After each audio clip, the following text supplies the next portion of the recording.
ব্যানারে অনলাইন ভিত্তিক যে প্রতিযোগিতার 30 জন প্রতিযোগীর মধ্যে প্রথম স্থান অধিকার করেছে। সামাজিক সংগঠন রহিম বকশু ফাউন্ডেশনের পক্ষত্তন মহেশখালীতে পুরস্কার বিতরণ, ইফতার এবং দোয়া স্কুল মাহফিল মাদ্রাসা থেকে অনেক প্রতিযোগীরা অংশগ্রহণ করেছেন।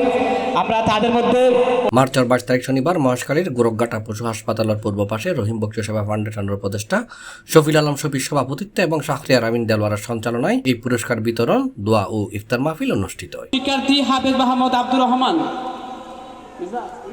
এই সময় এডে সংগঠনের সদস্য ছাড়াও স্থানীয় গণ্যমান্য ব্যক্তিবর্গ এবং কয়েক হাজার সাধারণ মানুষ অংশগ্রহণ করে। অনুপস্থিত তবে তাদের পুরস্কারটুকু আমরা দিয়ে দিব। এডে উপস্থিত মানুষজন হয়ে এই সংগঠন অসহায় এবং সুবিধা বঞ্চিত মানুষের পাশে দাঁড়ায়। ভবিষ্যতেও তারা তার মানবিক কাজ আগায় রাখিব বলে প্রত্যাশা করছি মানুষজন। রহিম বকশু ফাউন্ডেশনের পক্ষতুন রমজান মাসত তার পরিবারের পুরো মহেশখালী মেরে 8,000 পরিবারের ইফতার সামগ্রী কত দরিদ্রের মাঝে বিতরণ করছে। মাহফিলে আনুল্লাহ আরা রোজা রাখ থেকে মানে উদ্যোগ লই রোজার শুরু থেকে অনেক কষ্ট করি দিই।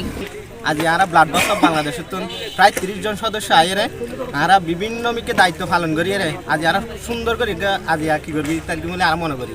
আসলে আজকে আমাদের ইফতার মাহফিলটা করার উদ্দেশ্য হচ্ছে সওয়াবের জন্য। রহিম বকশু ফাউন্ডেশন ইবি কিন্তু নতুনভাবে তারা সংগঠিত করছি এবং চলমান রমজান মাসের মেঝে তারা কিন্তু 8,000 ফ্যামিলির মেঝে কিন্তু তারা ইফতার সামগ্রী দিয়ে।